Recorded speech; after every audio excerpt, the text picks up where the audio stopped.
The sixth chapter of Revelation. As I watched, the Lamb broke the first seal and began to unroll the scroll. Then one of the four living beings, with a voice that sounded like thunder, said, "Come." I looked, and there in front of me was a white horse. Its rider carried a bow, and a crown was placed upon his head. He rode out to conquer in many battles and win the war. Then he unrolled the scroll to the second seal and broke it open too. And I heard the second living being say, "Come." This time a red horse rode out. Its rider was given a long sword and the authority to banish peace and bring anarchy to the earth. War and killing broke out everywhere. When he had broken the third seal, I heard the third living being say, "Come." And I saw a black horse with its rider holding a pair of balances in his hand.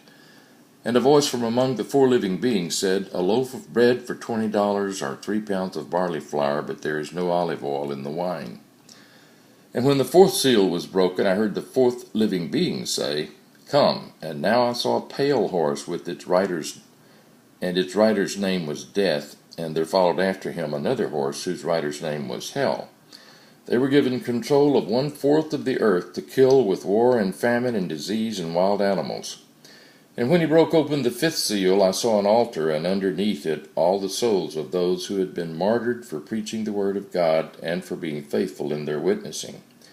They called loudly to the Lord and said, "O sovereign Lord, holy and true, how long will it be before you judge the people of the earth for what they've done to us? When will you avenge our blood against those living on the earth?" White robes were given to each of them, and they were told to rest a little longer until their other brothers, fellow servants of Jesus, had been martyred on the earth and joined them.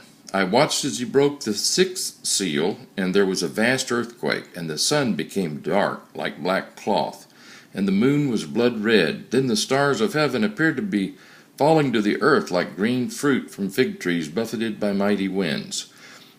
And the starry heavens disappeared as though rolled up like a scroll and taken away, and every mountain and island shook and shifted.